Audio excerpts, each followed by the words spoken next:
Hello, and welcome to American Riviera Bank's Regional Pulse. This is Laurel Sykes, Chief Risk Officer for the bank. Today we are joined by our very own Paul Abramson, Executive Vice President and Chief Technology Officer, to discuss the recent CrowdStrike incident that caused system outages and resulted in significant impacts across industries and the globe. We'll be discussing what happened, how it happened, any lessons learned, and how similar problems may be prevented in the future. So Paul, passing you in the hallway last Friday, you had expressed to me that it was a tough week to be an IT professional. Yeah, that's absolutely true. And for everybody listening, if you haven't yet done so, please reach out to your IT support person, get them a glass of wine or a beer or something. They are not keeping up. Mm-hmm.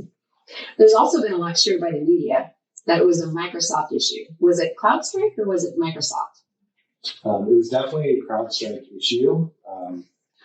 The software that CrowdStrike provides is the software that caused the problem. And where the confusion arose was that it only affected Microsoft operating systems. So while CrowdStrike does provide protection to Linux and some of the other operating systems, Microsoft was the only one that was affected by this particular problem.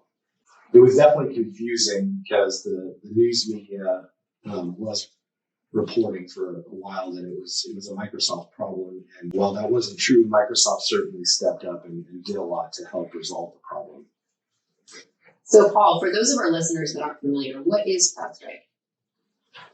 Well, I think most people are familiar with antivirus software, and that's essentially what CrowdStrike is.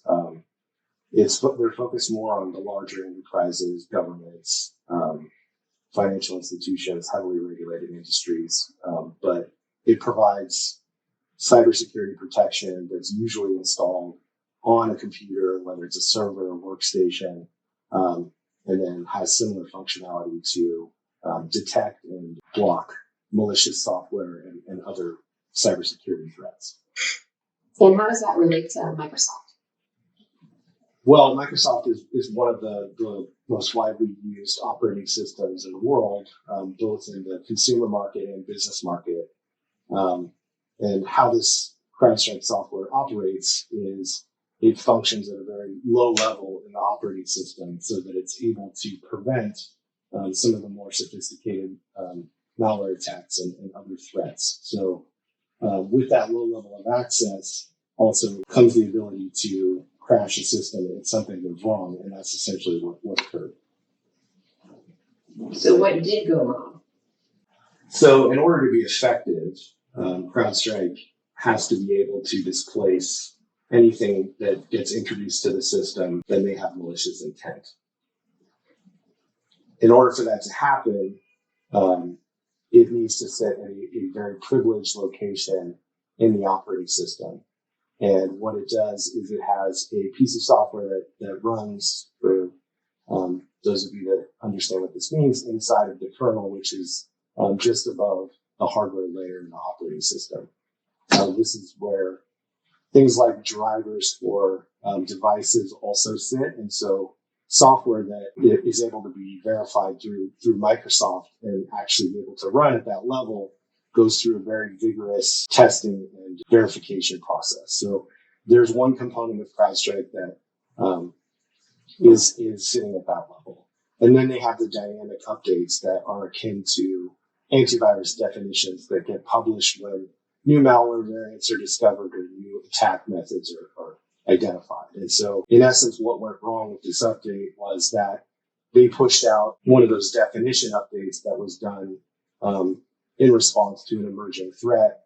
And there was an incorrect syntax in that file that was unable to be interpreted by the software and led to a crash of the system. And how was that not detected? Well, I'm not sure that there's been an official statement from CrowdStrike yet, but from what I've heard, it sounds like they will be making some changes to their development process to put some additional verification in place to prevent things like this from occurring in the future. Can you explain what the impact was of this bad update? Sure. So essentially what happened was that the update was pushed out. Machines across the world received the update around the same time. Shortly after the update was loaded, the machine would crash. And And for those of you that are familiar with what Windows looks like when it crashes, it puts up a big blue screen with a sad face and then reboots. After that reboot, the system would come back online, CrowdStrike would get loaded again, the bad file would be loaded into CrowdStrike shortly thereafter, and the machine would crash again. So it was just kind of a continuous loop of reboots and crashes. What systems were impacted when this was happening? Well, as we mentioned previously, CrowdStrike is loaded both on desktops, so workstations that an end user might interact with, as well as application servers. And so the impact was broad, both workstations and servers. So think of applications like email clients and web browsers, as well as the servers that support those websites and email systems were all affected by this. And when did the remediation efforts begin in earnest? Almost immediately. I think it was a very visible incident, so not one that would have been missed or take a long time to identify that there was a serious problem. Remediation efforts began right after the first machine started rebooting. How did those early efforts to remediate the problem begin? What were the original fixes? The fix itself was not super complicated. It really just consists of removing the file that had the problem. The issue really was that the machines that were affected wouldn't stay online long enough to actually have that done. And in the cases of workstations that are either at somebody's home or in a remote office, the tools might not have been in place to effectively remediate those machines without being physically on site. Machines that operate in a data center that have remote access capabilities that don't require the machine to actually be online were the easiest to remediate. Some of the cloud providers had scripts that were developed that made that process fairly straightforward, although cloud-hosted virtual machines did take a little bit longer due to some of the limitations of the cloud environments. So maybe this is just from a layman's line of questioning, but if the fix itself wasn't that complicated, then how come some of these fixes proved to be so difficult to get into place? Well, you're starting to get into the territory of what's different about different organizations and what tools are in place, what their staffing capabilities are. And incidents like this really put a strain on IT staff, especially ones that are completely in-house that need to operate very lean. When incidents like this occur, it can easily overwhelm a staff that's normally supporting things that are just the normal course of business and not something where everybody in the entire company is calling all at once. So how did the remediation efforts evolve throughout the day? Well, it started, as I said, with removing that file. As more things were learned and more people started having eyes on the problem, new tips and tricks started being circulated through various internet forums and official Microsoft and CrowdStrike pages. One of the things that was a pretty simple fix, if you had the luxury of a little bit of time, was just to continuously reboot the machines and wait for them to stay online long enough to pull down a fixed file from CrowdStrike. And that could be anywhere from 2 reboots to 10 to 15, I think I heard was like the top number. And for some of our machines, that actually proved to be a relatively easy fix. Later on, CrowdStrike actually used its own software to quarantine the bad file, which proved to be very effective for some of the machines that were having problems using other remediation methods. So here at ARB, what was the impact to us? One of the things that benefited us most of all is that all of our end user workstations are Linux based. So we didn't have to travel to all of our remote sites to remediate machines. We were able to centralize that work effort in data centers and cloud environments. So Paul, what were the lessons learned out of this incident? Well, that's different for every organization. I think it's going to be important to have an exercise and look back and identify the things that made responding to the incident difficult and things that maybe could have made it less time consuming, easier, less impactful. and then work to put those things in place. And so I guess it's a good opportunity for all of our listeners out there to evaluate their own infrastructures, maybe see what was the most problematic for them and do some spring cleaning. So one of the things that I think has been pretty thoroughly debated throughout the industry also is, does every machine need something like CrowdStrike on it?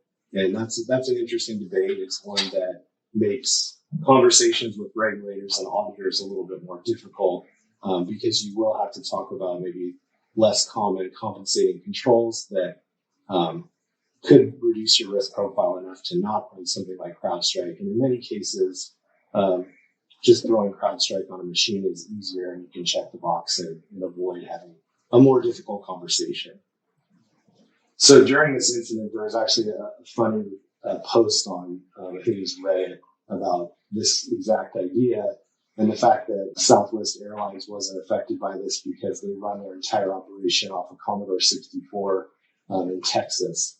And while that's funny to think about, it does actually have some truth to it, because if you do have systems that aren't exposed to the internet, maybe are very well hardened, sitting in a physically secure facility and have no users downloading attachments or reading emails or browsing websites on them, something like CrowdStrike might not be necessary. That said, it's important to remember that there is a great deal of potential outages, ransomware attacks, breaches, and other incidents that CrowdStrike prevented that just never occurred. A couple of days of pain might be worth it in the long run if you can avoid some of those other more impactful and less friendly incidents to respond to.